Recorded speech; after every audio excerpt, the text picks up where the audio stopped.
No, it's okay. I'm going to put it on a blank tab. I'll not put you through that. All right, we are live now. So we've never seen your mascot. It's very cute. Hello, is this an elephant? Yeah. Benji the We need names. Great one. Pets don't have names? Not yet. That's horrible. They only came into existence like 3 hours ago. Oh, I see. I love that for you guys. The christening's next week.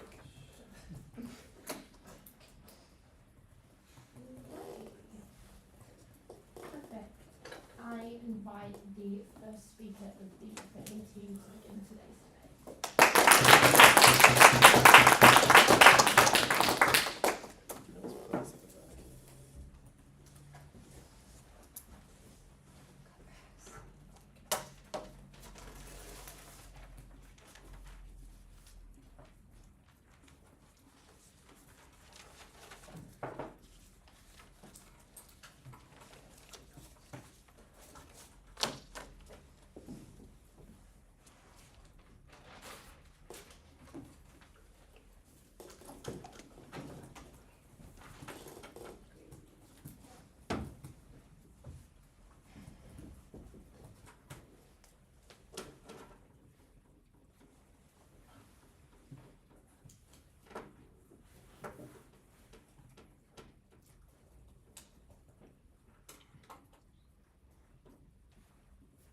Petty crimes have literally the most marginal impact on any supermarket company and has a marginal impact on people's perception of how safe they feel. I think the point at which we create a surveillance environment that's literally akin to a police state is the point at which we tell people that they should be scared in a world that's literally quite safe. I'm very proud to affirm.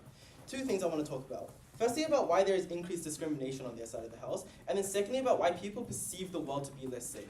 But before that, 2 points of setup. Firstly, about what this policy looks like, right? First is to say that they're probably going to include regional databases across stores that mean that like every PAK'nSAVE in Wellington probably has the same database of the same individuals. Note then that also applies like New Worlds, for example, is probably what it looks like. Secondly, those that literally everyone going in and out of the store are going to be scanned, right? That is to say that people literally need to go into supermarkets like PAK'nSAVE. They don't have the option to choose not to be scanned for these things. We think that's just something that happens.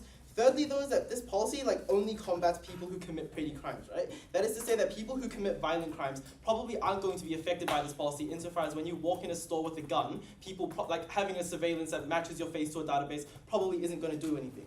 The second thing on setup is about what the implementation of this policy looks like. Firstly, note that there's going to be a significantly increased amount of cameras. That is to say there's probably going to be cameras literally everywhere on the store insofar as they actually need to have high resolution images of their faces in order to be able to in order to be able to match them to a database. And then secondly, note that it's just that probably when people are detected, employees are going to be notified and they'll probably get security to follow these individuals around. That's probably how they react. Note that that's just the context of what this debate works under.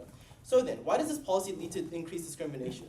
For context then, note then that a majority, if not all of these crimes are committed out of necessity, right? That is to say that firstly, supermarkets only carry low value goods. That means that they're probably only things like food, like low cost, daily necessities that mean that they're probably not very expensive things. They're probably not going to be very large crimes. Secondly, note that these goods are literally necessary for daily life. That is things like food, that is things like childcare products. It means that if these people don't get these goods, they probably won't be able to live at all. Note then what does this mean? Firstly is that people committing these crimes probably come from a small demographic. That is to say that a large amount of Māori people are just more socially, economically disadvantaged. That is to say they're more likely to commit these types of crimes. It means that the types of databases that actually exist are probably going to be more biased. But secondly, note that these crimes probably aren't heavily damaging to supermarket chains. That is to say these are significantly low-cost goods that probably make up a small amount of their company's losses insofar as only a small people feel the need to commit these crimes. I think that's relevant. So then why do they get more increased discrimination on their side of the house? 2 things. First is to say that AI facial recognition technology is very bad, right? That is to say that they're probably quite bad at actually recognizing faces. Noting this looks like how the Apple center stage technology couldn't accurately detect when black people were in the stage. Honestly, this technology is just really poor in general. Noting that they're probably also working off really bad images, right? How often can you actually get a high resolution image of a person who walks in the store of just their perfect face? It probably doesn't exist. Noting that algorithms are also probably going to become more biased over time. That is to say that because the demographic of individuals who commit these crimes are significantly, very narrow, it's probably going to become more discriminatory over time. We don't think they can claim the long-term benefits of these either, insofar as the technology itself becomes discriminatory.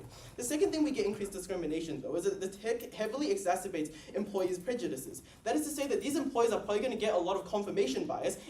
The point at which they see this technology tell them that like a person has walked into their store and that they're probably going to commit a crime. That is to say that people are already prejudiced in the status quo, but they're probably going to become even more so, the point at which a computer tells them that this person has committed a crime before, regardless of whether or not they actually have. The second thing, though, is it makes employees paranoid about people entering the store. That is to say, they're probably going to continuously check the feed to see if there's people coming in. They're probably just going to become more paranoid. What are the impacts of this? Two things. Firstly, is that there's going to be increased racial profiling within these stores. That is to say that these individuals, particularly marginalized, are probably, like marginalized communities, are probably more likely to be recognized. There's probably going to be more scrutiny over them, insofar as a company sees like a Māori individual walk into the store and just sends security to follow them around the whole time. I think that's the point at which these people have, like, there's just more racial profiling overall, that means that these people are more heavily discriminated. That is to say that this point probably matters a lot, though, because the scale to which it harms individuals who don't actually commit these crimes or do commit these crimes, the point at which a lot of these individuals feel racially profiled, I think that's really important. The second point of weighing, though, is that these individuals are incredibly vulnerable. That is to say that these are groups of people who already come from socially disadvantaged backgrounds. I think the point at which you get people to follow them around and make them feel as though they're lesser people, I think that's incredibly damaging. The second thing, though, is it's just a principal harm committed to these individuals. That is to say, the point at which you're on this database, you probably have already paid fines or done community service for the crime you committed. The point at which you have more surveillance, that means that you feel discriminated, that means that you're getting punished over and over again every single time you walk into their store. I think that's a principal harm insofar as you've already paid for that harm. I think youth should also be weighed really highly insofar as there's just a lot of depth in that there's a big principal harm that really matters, but also there's like a unique obligation for the state to like help these individuals who often commit crimes of necessity. I think the point at which these people feel the need to commit these crimes and then get heavily scrutinized for it for the rest of their lives, I think that's incredibly damaging. Before I move on, I'll take a POI. Yeah, if a company is now unable to protect its bottom line against shoplifting using these methods, what is going to stop it from just raising the prices to try and make that money back up? Okay, I don't think that's a good characterization. Firstly, is that note that these crimes are a very small proportion of individuals. That is to say, these losses are incredibly small insofar as not a lot of people are willing to cross that barrier to commit crimes. But secondly, is that there's already like regular deterrents, right? Like people just have security overall. I think that's the point at which there are deterrents that do exist that don't infringe on people's rights and make them feel as bad like there does. So I'll talk about that right now. So why do people feel more unsafe on their own? For context, note then that people's perception of crime rates have been incredibly inaccurate for the past couple of years. That is to say that crime rates have been decreasing for a very long time, but people think that crime is really bad, right? So then why does people, like in the negating world, feel less safe? Two things. Firstly is that active surveillance makes people feel less secure. That is to say that when there are a significant amount of cameras, they probably feel less safe. They probably feel like there's just a lot of crime going on in the world. Note then that their privacy is infringed and probably makes people feel more radicalized insofar as they think that like crime is so bad that their privacy is going to be infringed, even if that's not the case. Secondly, though, there's a unique harm to knowing that you're being scanned, right? That is to say that you might go into a store knowing that there's security cameras, but knowing that your face is being scanned when you walk into the store makes you feel significantly worse. That's probably going to radicalize you. The second thing, though, is that people are probably going to engage with more crime-related media, right? That looks like how TikToks are probably going to go around showing a lot of cameras in PAK'nSAVE. This looks like how perception of crime means, like being higher, it means that they're going to engage with more crime-related news. At the end of this point, there are two impacts. First is that people feel as though crime rates are very high. Secondly is that people are likely to vote on very tough on crime media. What are the impacts of this? First, there's probably going to be more policing and an active police presence. That is to say that they're probably going to have more police just overall within these stores. Noting that people generally engage really poorly with the police, given that they seem very scary as individuals. Noting that police give like a very poor image, particularly to these disadvantaged people. We should probably care about that. Secondly, there's that people feel less safe overall, right? That is to say that when they feel like daily crime is incredibly bad, they just feel more unsafe on a daily basis. That means that they're scared to go out of their house. Honestly, the point at which people lose their autonomy because they're too scared to leave their house, I think that's incredibly damaging. Two reasons why this should be weighed really highly there. Firstly is about the severity of impact, right? That is to say that literally these people lose their autonomy. I think the point at which people are so scared to leave their houses because their perception of crime is incredibly high, that's incredibly damaging. But secondly, though, it's logically prior to anything they could give us. Note then that if they support less crime to make people feel safer, note then when we tell you that the policy itself makes people unsafe, that's logically prior. I think that's the point at which we've won this debate. I'm very proud to affirm. I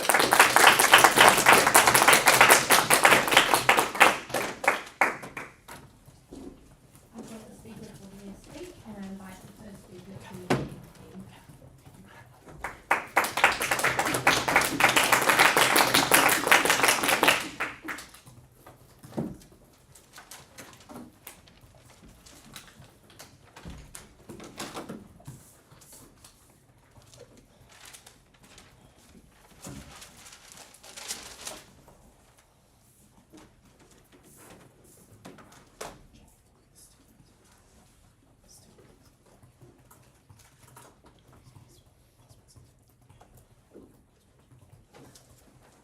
The difference between size negation and affirming is that size negation acknowledges that biases exist, but also acknowledges that by having an impartial AI determining whether or not people have committed crimes is always better than leaving it up to people who are far less perfect judges of these situations. 3 things for you in the speech. First, set out path to victory, what we stand for in this debate. Second of all, why this technology is going to result in less burdens and prices on people in vulnerable communities. And thirdly, why we think that racial profiling is actually a less likely response on our side of the house if they wanted to stand for that principle. But first, I'm just going to respond to some of their police state rhetoric.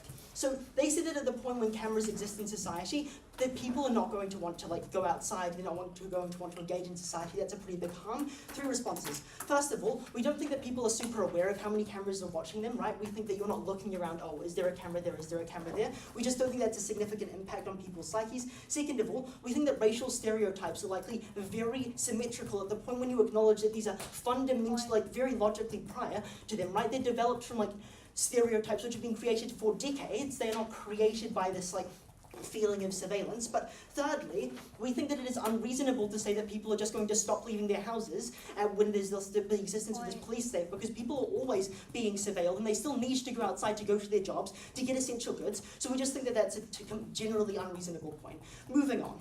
First of all, we think that companies are very risk averse. This means that they want to prevent as much loss as possible. This means that when I'm opening a new PAK'nSAVE in an area where I know that there are more people, first of all, we generally accept the characterization that people do shoplift out of necessity. However, we think we have a different stance on the best way to deal with this.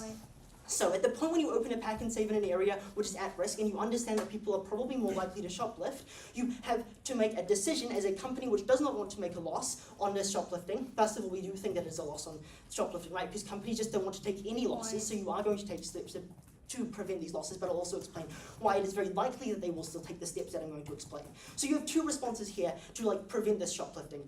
First of all, we think you have to rely on the crime prevention methods which exist inside these the supermarkets currently. Note that this is implemented either by security guards, people who we think have poor memories, they can't remember all of the people they've seen on these boards of criminals of people who shoplift which exist, or they just can't identify very well whether or not people are able to shoplift. But second of all, we think that there are generally managers who are taking these records and maintaining these records, and because these people are not taking a loss when these things are taken, right, when things are shoplifted, they're probably not going to want to implement these measures super well, to a super high degree of accuracy, simply because they just don't care that much when shoplifting exists. This means that the second and more likely choice for a company to make is to take the choice out of the hands of these unreliable actors and to do it at the upper level. The best way to do this is to make changes to the costs of goods. That means if you think that you're going to have X amount of nappies shoplifted, you're going to increase the cost of nappies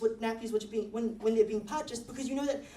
And note, why is it very likely that these nappies are still going to make a lot of profit, or even more profit for these companies, and make up their losses? First of all, we have to acknowledge that not everyone is going to be willing to shoplift. We do not think that $2 extra on nappies is the point when you decide that you need to shoplift that thing out of necessity. However, we do think that when that is spread out along a lot of products, it is the difference between you being able to buy a few extra nappies, which could go a little bit further, or put it into your savings so that you can build up for the future. So we do think that this actually harms people who aren't shoplifting, right? But second of all, note that we think the group of people who are not willing to shoplift is much larger than the group of people who are willing to shoplift.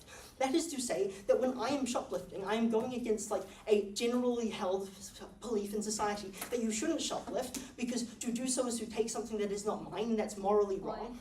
And we think this is so ingrained that people are unlikely to go against it. That they also know that whether or not the police will actually be called on them, that there is a chance that they face in some kind of punitive action, and as a result, they're unlikely to take this risk. With this, note also that the benefit for a shoplifter is very small, because it's very difficult to shoplift lots of things. You can't stuff nappies under your shirt, right? So we think that you're probably not getting out with a lot of items, so it probably doesn't make a very big difference to your quality of life at the point when you're shoplifting.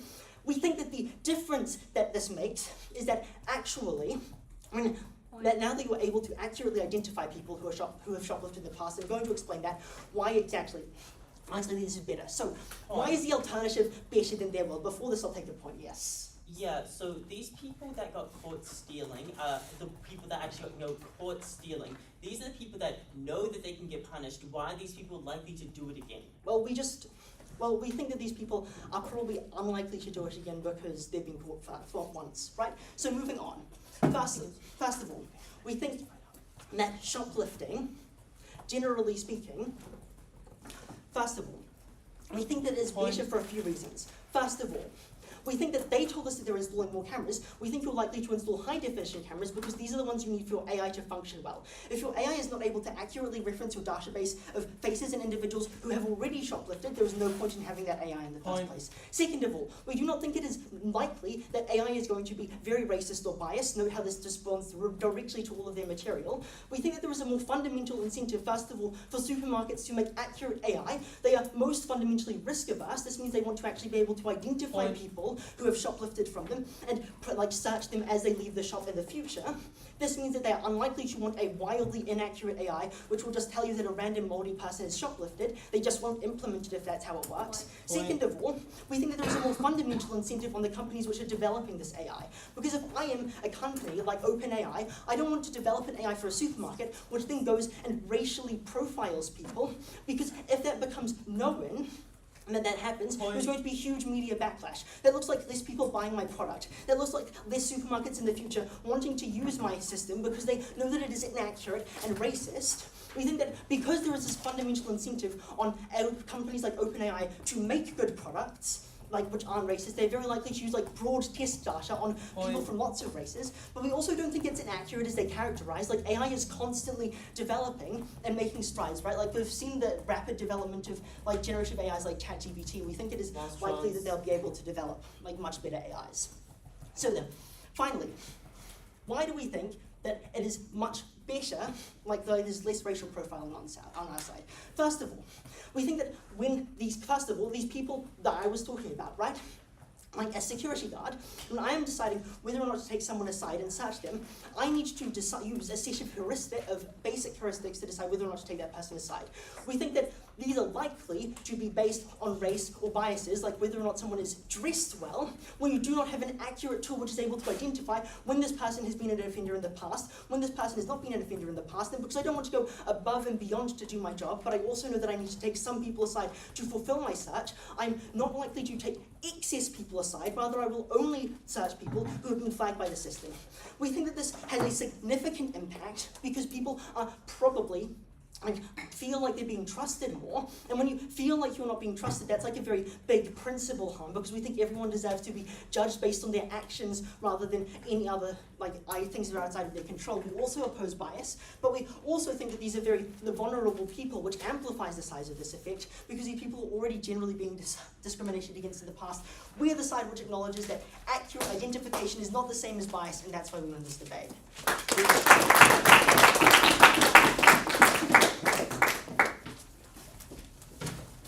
Thank the speaker for his speech. And also note you can move the keyboard and mouse off of there if you don't have anything to do with that. So it doesn't need to be there. And I invite the second speaker, please don't be keen to continue to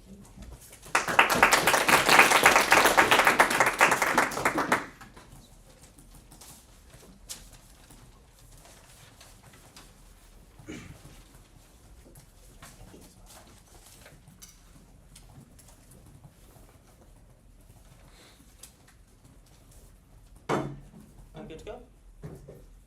Awesome.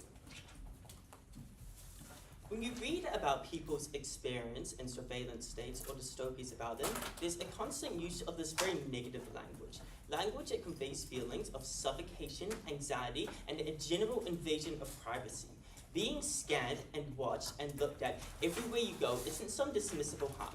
This is something that creates real emotions, which leads to real impacts. A few things are going to be talked about. Firstly, I'm going to be responding to some of this stuff around crime and store employees doing this anyways. Secondly, I'm going to talk about general discrimination. Thirdly, I'm going to talk about public perception. Fourthly, I'm going to do a split point as to how this increases anxiety for employees. So, firstly then, let's respond to their stuff. So, they tried to say that this is a good preventive measure against petty crime. The problem is that a lot of these people got caught caught doing the crime. And when you go, and the reason why you do a crime is because you think that you're not going to get caught, right? Because obviously getting a massive fine for, stealing from a place or going to jail for that is far bigger than the potential benefits you get from that. And since these people have already faced that extremely real reality of being caught, that means then that they're unlikely to do this crime again. So this means then that you won't need to raise prices for all of your goods, and they conceded this at first, which means then that I don't think you need these preventative measures in the first place. It then said store employees will do this anyways, but without the take. I have two responses to this. First is that this is too much data to remember, especially for a time-strained manager and employees who probably don't care about that job that much. They conceded this in their speech when they talked about how these people oftentimes don't remember the people and their faces, which means that they're probably just not going to try that much, right? Other than for maybe top priority targets who are just banned from the store, and those are people that they're likely to actually try to properly remember and ingrain in their heads. But obviously that's to a far lesser degree than just like every single person that's shoplifted from you. And the reason why this is obvious is because these people are spending a bunch of money on R&D for this. Obviously, what they have in the status quo isn't particularly sufficient, and they aren't trying to do it to a particularly large degree. Secondly, I just think, look at the status quo, right? Does this actually happen? What they talk about happens. Do employees have a list of criminals that have been to the store? Are they constantly looking around for these criminals? Obviously not, so that point should just be discounted based on that. Next, then, moving on to our material on discrimination. So, I think the first thing we told you is that this is going to do a lot of racial profiling. This is for two reasons. Firstly, this enhances discrimination from employees. They said discrimination already exists. This is exactly the point. There's no reason for you to just randomly go ahead and stalk and try to, harass some random Maori person entering your store. But now when that person is identified as a criminal, that's the point at which you're going to go ahead and start going after them, even if that person is not likely to commit a crime, due to all those reasons that I lined out in my speech. And no, this is for people that already committed that crime and got caught for it, considering that they are on these criminal records in the first place.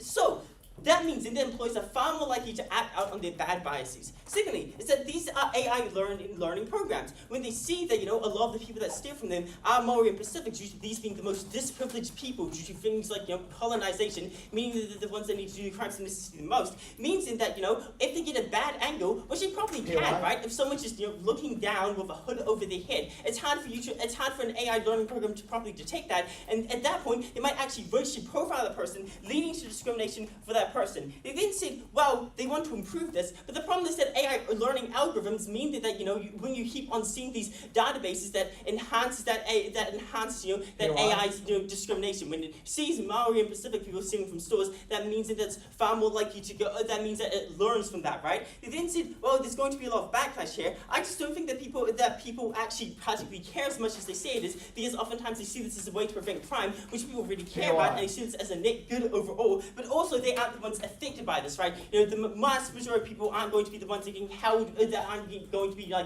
held in by an employee or kicked out of a store. The other main thing here is that employees are risk adverse, which means that if you see someone enter a store, even if they're unlikely to steal from you, you're more likely to do stuff like kick them out and follow them. This is for every single person that's committed a criminal record. This makes people feel isolated and desperate. When they're constantly being followed around, when they're constantly labeled as a thief and treated as one, that's when you're more likely to actually commit crime. Because when you're in that incredibly desperate state, when everyone is, pushing you in towards this around you, that's the point in which you're more likely to do crime, and therefore I think amplifies those crimes of people, amplifies that harm of people doing more petty crime. Before I move on to my point on public perception, I'll take that.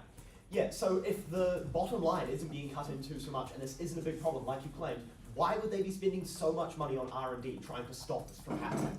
Well, I think that's the problem, right? It's people that are doing it for the first time. It's not repeat offenders that are the problem. So, public perception. So the context for this is that people are constantly being surveilled. They see all of their employees with their facial recognition pads. They see a bunch of cameras around them. I think they haven't responded to this. Bruce outlined this to you very well. So what does this mean then? There are two reasons as to why public perception of crime is significantly worse. Firstly, people interact with these stores a lot. You go to shop often. You feel the surveillance often, and therefore you internalize the risk of crime higher. When you see a manager constantly following a person that you would assume is a person that's going to be committing a crime, and you see that on a regular basis, that's the point at which you think crime is going to be worse. Secondly, is that crime is a public perception of crime is a positive feedback loop, right? When people click on stories about crime because because they have a negativity bias, because people want to know the danger around them, that means there's going to be more news stories about crime, which means people think more crime is going to occur. This starts a big feedback loop in which people think there's more crime, which is more stories, and therefore that whole cycle continues, and this is the way that feedback loop gets kicked off. The impacts of this are all what Bruce told you about tough on crime policies that discriminate against the most vulnerable, and the reason as to why you should weigh that incredibly highly is because firstly is that it's of a very large magnitude that people are being attacked by police, because now there's more police out there. Police are generally going to be and all of that stuff Bruce told you about policing oftentimes being bad. That's obviously a far worse situation when police escalate a situation. But secondly is vulnerability. These are people in an especially desperate situation that need help. The other thing I want to add in here is that people just feel more scared. People are less likely to go outside and enjoy night and time with friends. They're constantly plagued by this anxiety of going outside because of this perception that crime is far more real to them. And this outweighs their impact on raising prices. Because having a bit less money can be bad, but every single person not being able to enjoy going outside is a far bigger impact. Having every moment of your life plagued by anxiety is far more important than spade. Next, moving on to the split on anxiety for employees. So these are employees that are constantly interacting with this technology. They're using it, they're watching it, etc. And they're also having to constantly talk to their managers who are constantly having to talk to their managers when they see this criminal, or overhear discussions of these managers talk about how a criminal has just entered the store. This means you have a massive amount of interaction with this. And I think that people respond to criminals incredibly poorly for two main reasons. Firstly, people see them as a threat to their safety. Secondly, is that they are societally conditioned into thinking that criminals are bad, i.e. through the news, which talks about all of the bad things that criminals do, for your family that talks about how terrible criminals are and how dangerous they can be towards you. The outcomes of this are twofold. The outcomes of this mean that employees are far more likely to be anxious on the job, respond to these criminals incredibly badly, feel incredibly unsafe. This firstly enhances all of our myths about employees dealing with criminals poorly, but secondly, it makes them feel awful, it makes them feel constantly the risk of safety, it makes them constantly feel anxious. We are like people who go to the store once a week as a customer reacts to this badly. These are people who interact with it daily on a very regular basis. This sucks, especially for a minimum wage person that probably isn't in a very rewarding job. At the end of this, don't support this policy.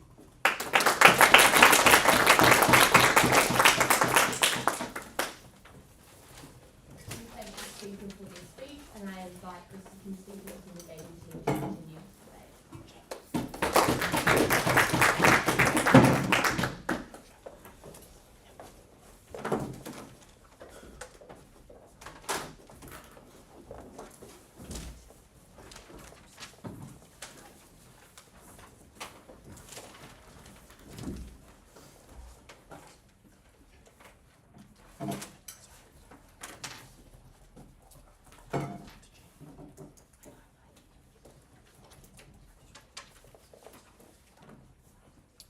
Three things for you in the speech today. The first being a quick clarification and characterization, second being what happens to this feeling of safety, and the third and most important point being which actually benefits the vulnerable people in society.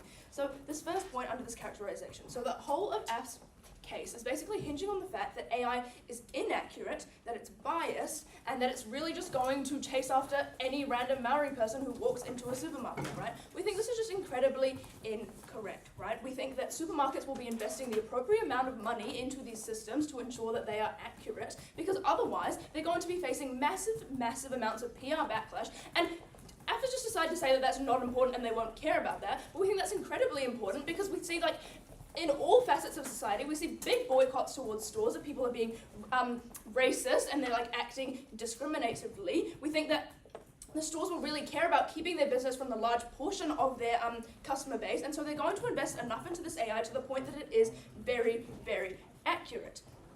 The other thing they've told us is that these crimes aren't very important to these companies, and they're not actually hurting them very much, but we think that the reason why they're developing this extremely expensive technology is because it clearly is impacting them to a degree where they have found it necessary to find a way for them to prevent this from happening again, right? So to warrant a response, the impact of this has to be really, really high. So we think it's incredibly important for supermarkets to have the mechanism to be able to do this, to be You're able right. to stop themselves from losing massive amounts of revenue from repeat shoplifting, because that is what we are talking about in this debate. From the info slide, we're talking about repeat shoplifters. And so we think that these characterizations are just untrue, and that really crumbles most of their You're case, right. but I'll get to that later. No, thank you. So this feeling of safety that they're talking about is that, okay, because there are cameras in a store now, I am going to walk in as a normal person and suddenly not want to go out with my friends at night, right? Okay, we see this is such a massive disconnect here, You're because right. in every store, everywhere around the world, there are already cameras everywhere. You are being watched wherever you go under the status quo, right? Police have cameras everywhere that are able to facially recognize you also. They have speed cameras that they are able to You're right. profile people from. They're able to recognize people from a speed camera, which is like watching you go at really fast distances. So we think that like the increased feeling of being watched in a supermarket, because there's now like some sort of AI software behind the camera, is not that great, because you're already being watched everywhere in your life. There are already the same number of cameras everywhere. So we think this is not actually going to actually change their feeling of safety whatsoever, right?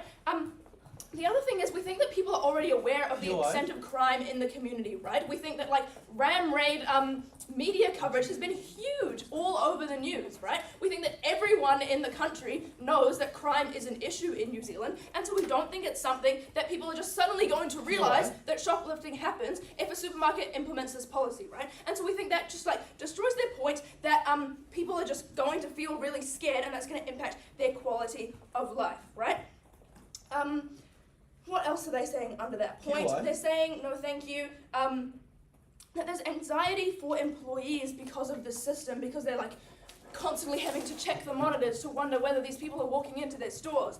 We think this is just incorrect, right? AI is going to be automated. They're only going to get a ping You're when right. someone is actually like, when someone does actually enter the store and once they have been identified. But we also think like, what is this actually going to look like in the real world? There's not going to be employees chasing people down the street after they leave their store because they know that they've offended in the past. You're right. Instead, it's going to look more like someone just like gently checking your bag as you leave the supermarket to just check that like the items on your receipt match the items that are in your cart, right? We think that that's more likely something that the supermarket's going to do because it doesn't require many resources, and it's something that's not going You're to right. give them, a lot of PR issues in the future. So we think this anxiety for employees issue is just not that significant. So the most important point in this debate, which is actually benefiting the vulnerable people in society, You're right? right. No thank you. So AF has characterized AI as something that's really bad and is going to racially discriminate against all of these people because it's not going to be able to get an accurate picture of you, and it's just going to look at your skin color and go, oh yeah, this is a repeat offender.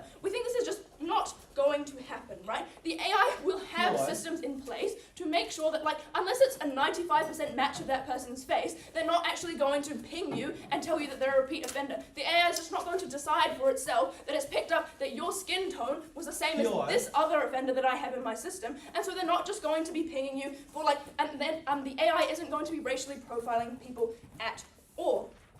And we think this just like links into their point of like employee confirmation bias, them being pinged all the time for like You're right. Maori people because and so then they're going to think that all Maori people are bad and thieves. But we think, okay, we think this is not going to happen because supermarkets are risk averse, right? They don't want to have negative PR backlash, and so they're going to have systems that are You're right. accurately profiling people. But we think the more important response here is that currently what happens is that like supermarkets go through their security feeds to find people who have shoplifted, screenshot their faces, You're right. and stick them up on posters in their offices, right? They stick them up on posters like on the door of the supermarket itself, and they put things up there like, if you see this person, contact customer service, right? So we think that having these people's faces everywhere and their names everywhere You're is right. more likely going to cause confirmation bias because these people are looking at their faces every day, these people who have actually committed crimes, and that's going to cause more of a confirmation bias. It also means that when you can't really see the person accurately and you don't have the You're strength right. of an AI technology to actually like match their face to a real person in real life, you're like, if you're just like some average person who really doesn't know much or like haven't really met very many Maori people in your life, you're going to look at this like array of faces, all with similar skin tones, and you're probably going to make your own racial profile in your head based off of this landscape that's been provided to you on these posters in your office every single day. So you are going to be racially profiling these people. And what we've told you is that without this system, the only mechanism a supermarket has to be able to deal with shoplifting is to either search everyone or choose the people they are searching, right? And so if they're choosing the people they are searching and they're faced with this racial profiling, then this is just like going to cause so many more bad outcomes for these people. I'll quickly take a peel at it. You're first negating conceded that people who are already committed crimes that are on the database aren't likely to commit again. How do you guys actually reduce crime then? We think that, like, if people who have committed a crime once aren't going to commit again, that doesn't really matter. But we think that, like, if people have committed crimes and are planning to commit again, this acts as a significant disincentive for them to do so, right?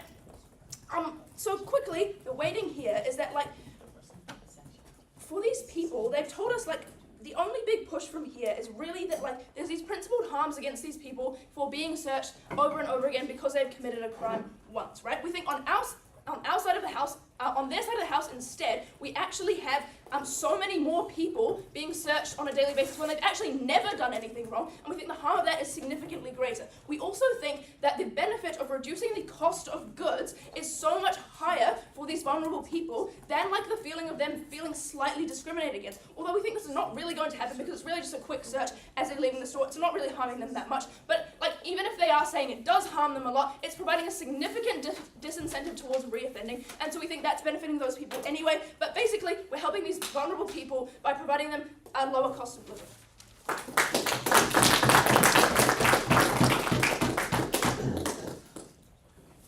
I think the speaker for their speech, and I invite the third speaker, the Affirmative, to continue this.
When your average person walks into a store and sees 20 cameras staring at them, trying to identify who they are, I think that's at the point at which they start to feel less safe in the communities that they're around because they think that crime is such a big thing. They think that they are no longer safe in the communities that they live in. That is the basis on which we win this debate. 3 things I'm going to do in this speech. First, I'm going to address their point about how prices change. Second, on why we just generally get worse public perception, why people feel less safe in the communities that they are in. And third, on why there's going to be substantially worse racial profiling on their side. At the top of my speech, note that throughout this debate, they really did a bad job at trying to engage with our case at its best. Note that Bruce's mechanisms are mostly still left standing at the end of this debate because they tried to go for mild sentences that each of us have said in their speech. That means that a lot of our material actually stands at the end of this debate. Make sure to keep that in note. First, on why prices don't change. Okay, just really quickly. Prices literally do not increase for one main reason, which is the fact that loss is the same on both sides. That is, that crime literally does not change. We gave you plenty of reasons as to why that's the case. They never contended with this. If it stands at the end of this debate, it means that prices stay the same. That means that companies do not have an incentive to actually increase prices, at least not to an extortionate level.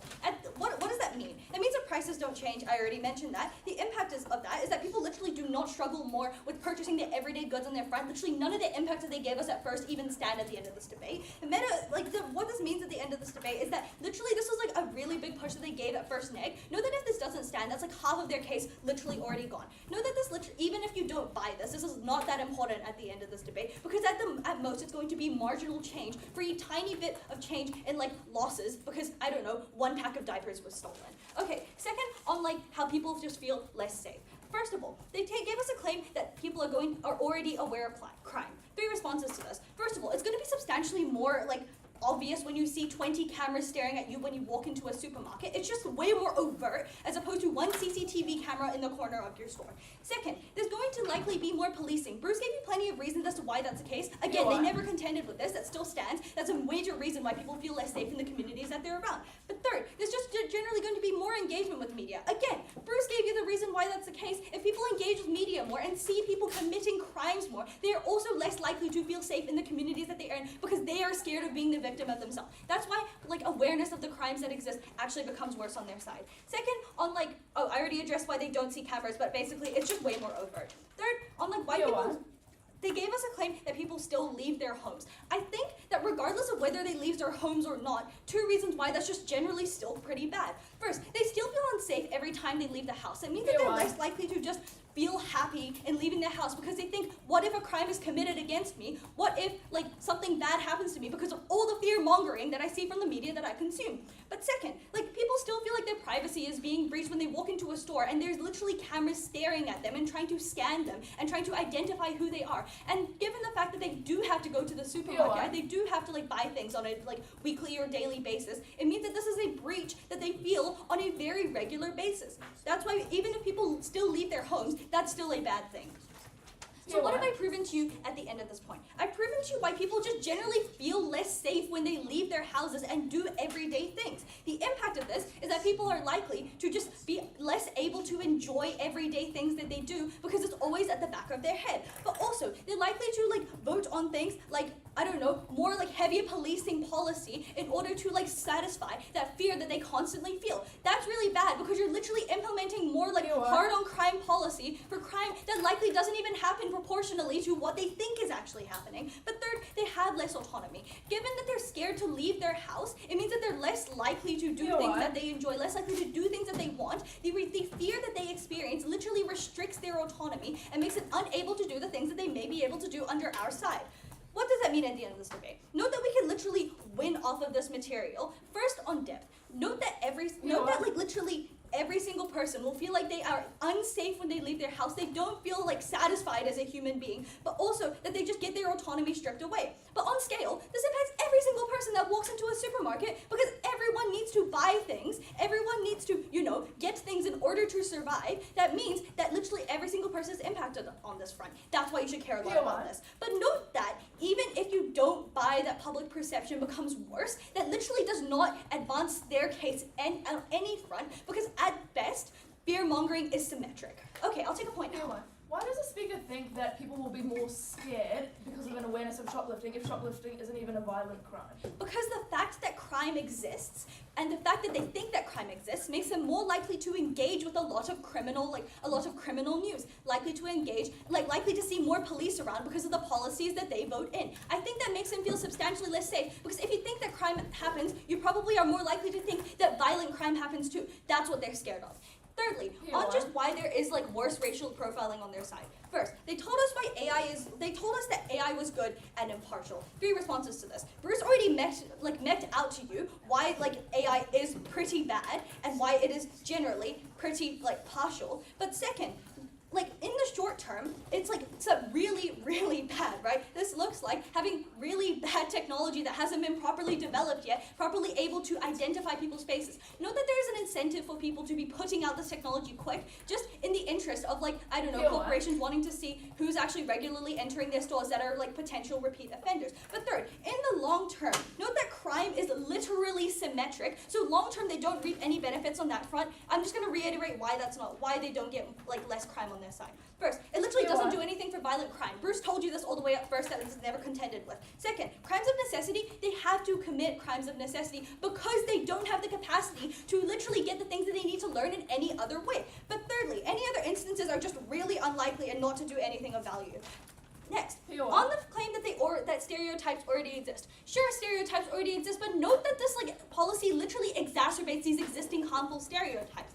First, employees learn from the amount of people that get identified from historically disenfranchised minorities that they are more likely to act on these detections, whether they are accurate or not, because they think that since they are a part of a minority, they're likely to be shoplifting. But second, unlike AI, right? AI is literally a learning software. That means that when it learns that a lot of marginalized communities, a lot of our racial minorities are getting scanned by this technology, they're more likely to literally it's more likely to actually scan and detect those of racial minorities. Third, unlike high resolution cameras, it really doesn't matter because there's things that obstruct your view, like hoods, things like that make it hard for them to actually properly identify from it.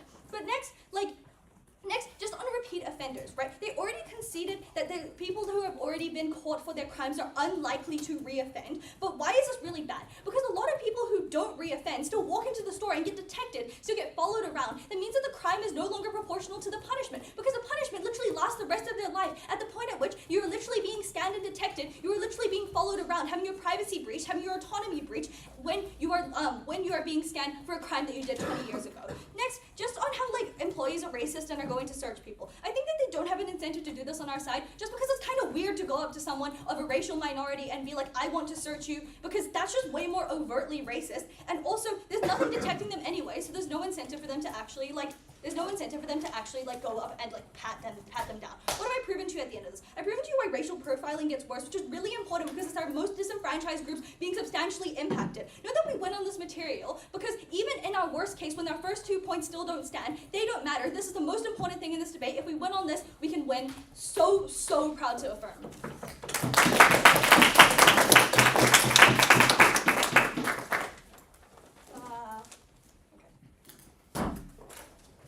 I thank the speaker for their speech, and I invite the third speaker of the negating team to finish the substantive portion of today's debate.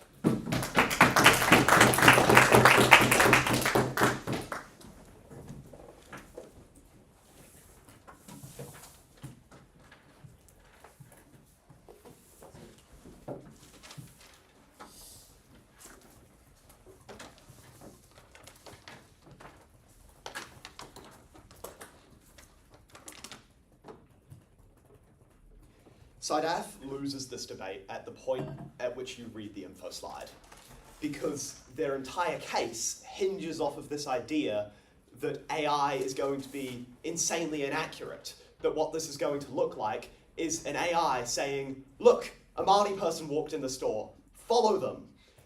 But that doesn't make any sense. Let's sense check their characterizations and let's actually look at their arguments. We've got 3 points of clash here. We've got the costs of goods, we've got the profiling and the racism, and then we've got the privacy and surveillance. These first two weigh significantly higher than the latter, simply because they affect the most people and they affect the most vulnerable people, and they affect them in the most acute manner. So let's look at this cost of goods. We told you from first that what this is going to look like is simply you are looking exactly the same. You are the same person as this, this prior offender. And they want to do this because they want to make money. They're not going to turn you away at the door. All they want to do is check that you are not shoplifting, check that you are not re-offending.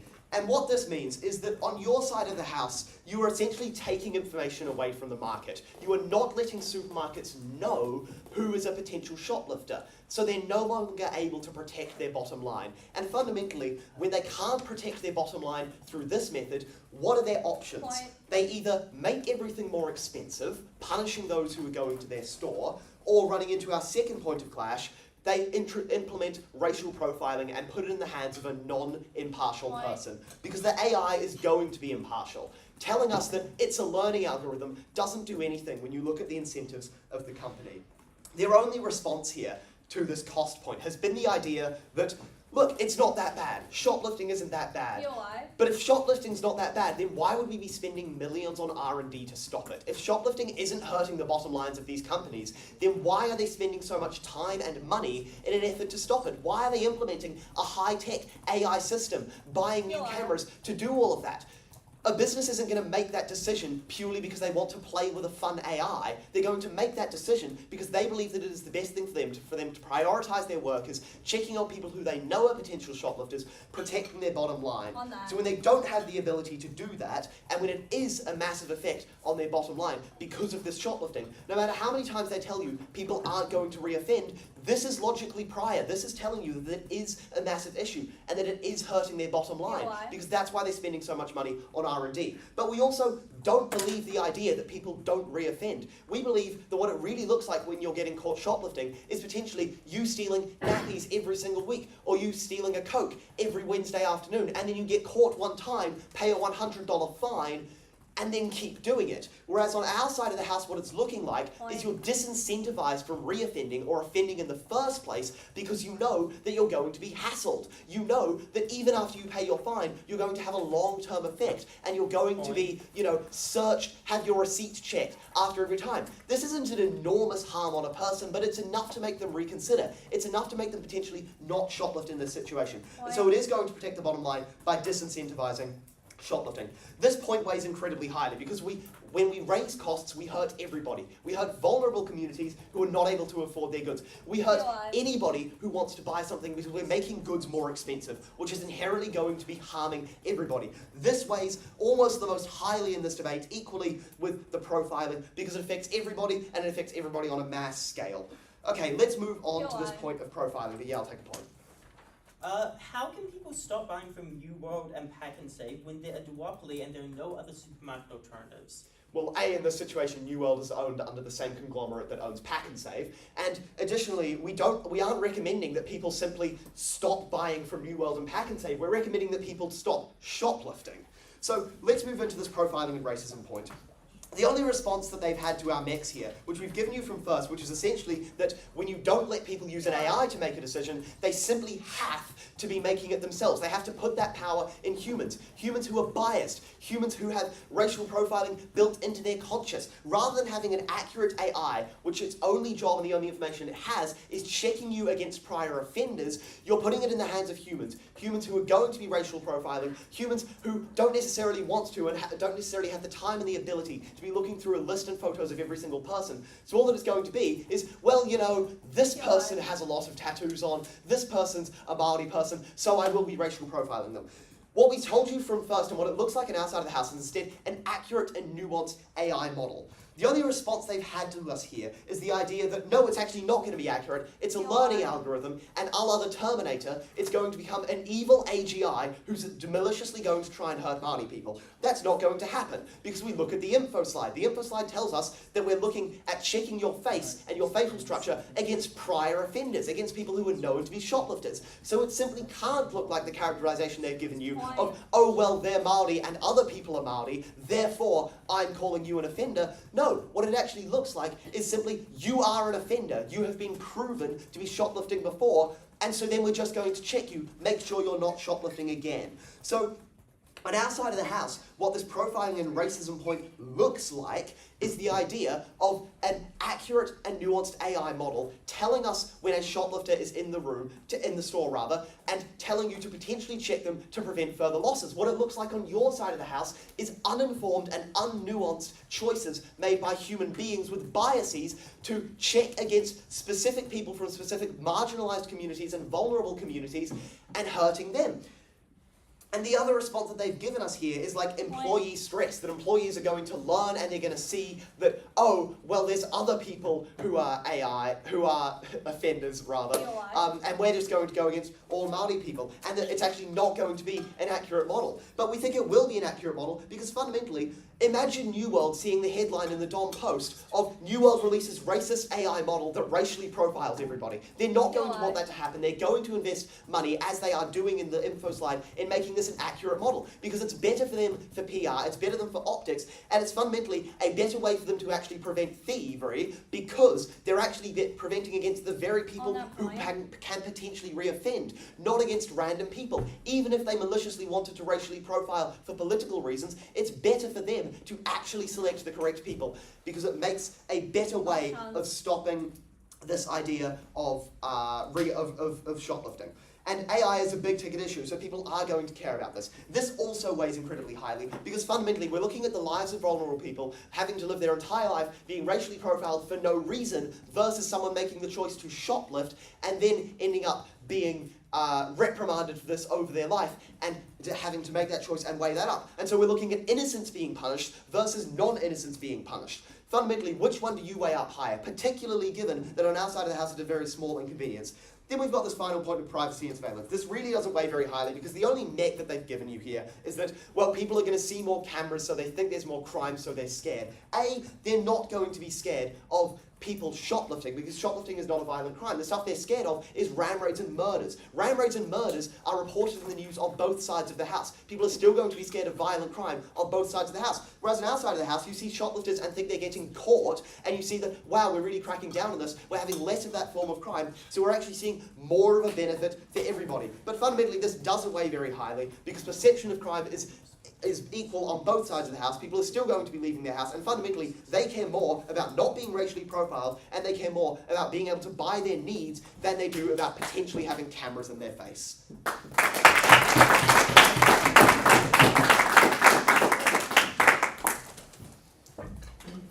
take the speaker for their speech and as is customary, reverse the speaking order and welcome the negating reply speaker.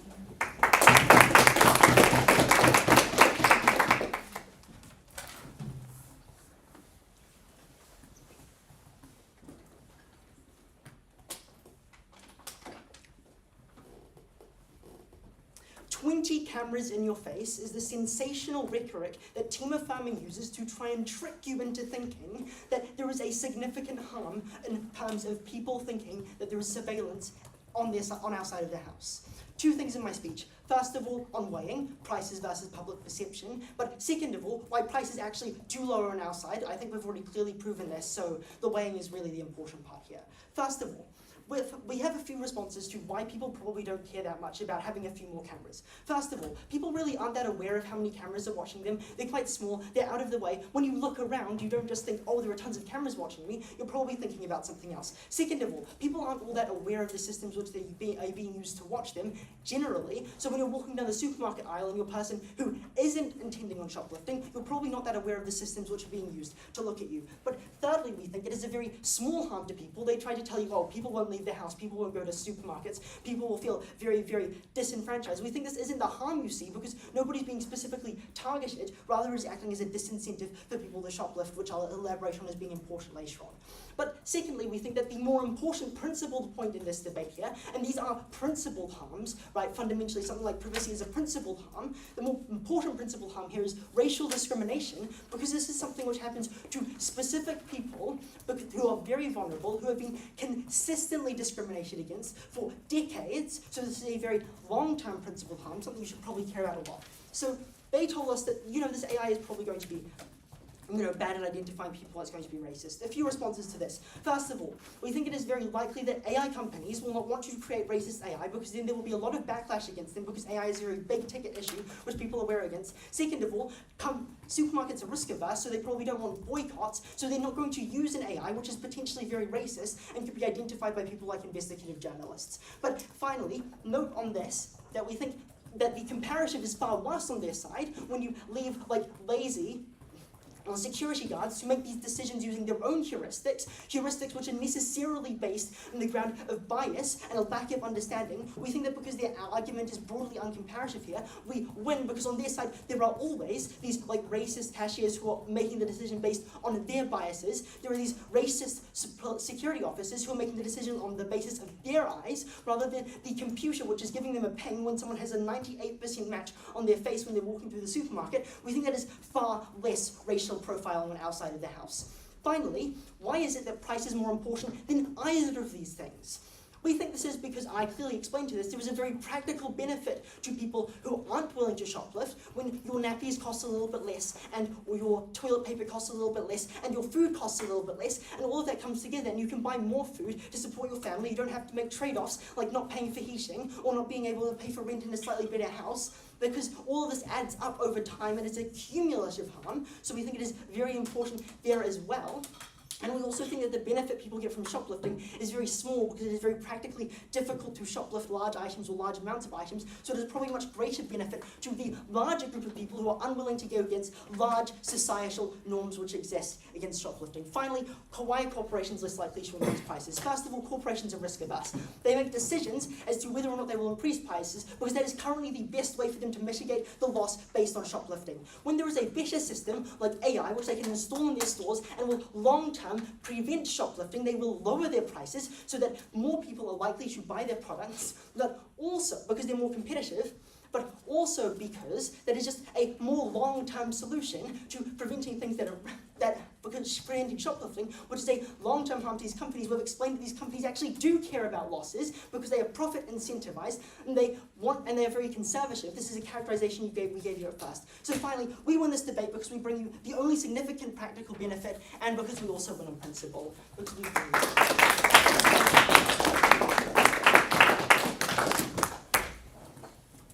thank the speaker for their speech, and I invite the affirming reply speaker to close today's debate.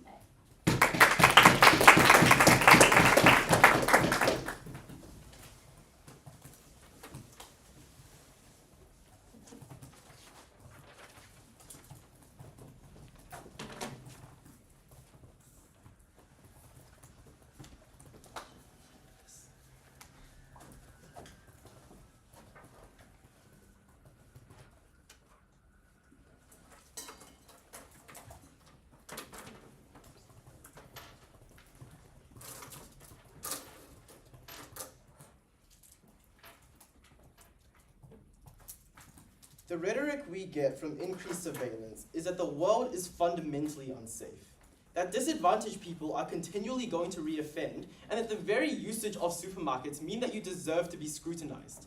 That's rhetoric that they weren't able to engage with, that they get on their side of the house. I think that's the point at which we've won this debate. I want to talk about two things. Firstly, about how individuals are likely to respond to increased surveillance, and second, on the impacts on profiling. On the first point of clash, I want to talk about two things. Firstly, about crime rates, right? We explained in Jamie that people aren't likely to reoffend because they have a lot of disincentives insofar as they've already been charged with the crime.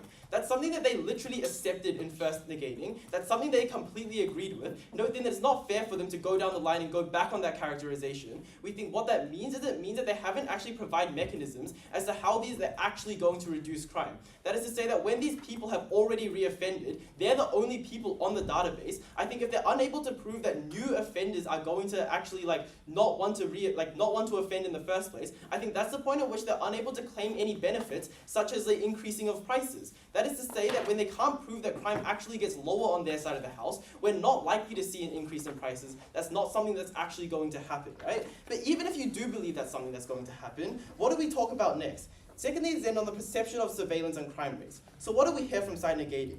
Firstly is that surveillance exists anyway, through the forms of policing, through the forms of just security cameras existing in general. And secondly, that people aren't going to react that poorly. That is to say, they gave an assertion that people still need to go to supermarkets and their work. That means that they're still going to leave their houses. Note then that these don't actually engage with any of our analysis about how specifically added surveillance that scans your face means that people are likely to react poorly. Note then that doesn't engage with the analysis that we told you how they're going to have more cameras that are more overt because they need to try see your face more clearly. It means that people people are likely to going to be react more poorly. No, then it doesn't engage with any of our analysis about how we told you that when these individuals know that their faces are being scanned, they're probably going to react significantly poorly. They're probably going to become more radicalized. It means that they're probably going to feel that the world is more unsafe. Note then that they were unable to weigh this properly, right? That is to say, what we told you on weighing is that firstly, the severity of harm is incredibly high, insofar as people no longer feel the desire to leave their house. Note then that we're not talking about supermarkets here, right? We're talking about people just wanting to go out and hang out with their friends. When they perceive crime to be higher, which they uniquely do on our side of the house, they're just not going to want to go out in the world. The next is that they feed positive feedback loops that make crime and tough on crime policies significantly higher. That means that there are going to be increased police presences. Honestly, the point at which they weren't able to engage with that and how people are likely to react poorly to that, that's material we gave you on Jamie about how people seeing a lot of police around probably makes them even more radicalized. I think that's the point at which we've won this debate. But secondly, though, on the impacts of profiling, right? First things I want to talk about is about how good AI tech actually is. What do we hear from side negating? Two things. First is that AI tech is really good because it's able to accurately determine faces. Note that that's an assertion we actually responded to. Secondly is that AI tech companies have incentives to ensure that the technology is good.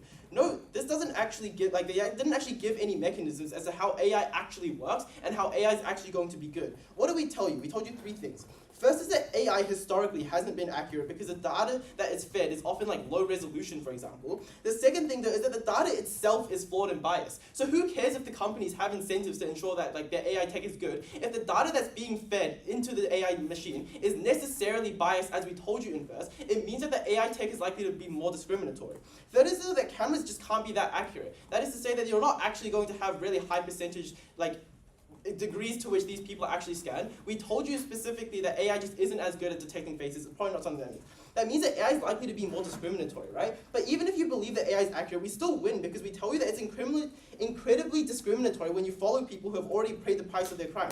Noting that they literally tell them that they're worse people, given that they are the most disadvantaged. I think that even if you believe that AI tech does work, we have proved to you that's a bad thing. Very proud to affirm.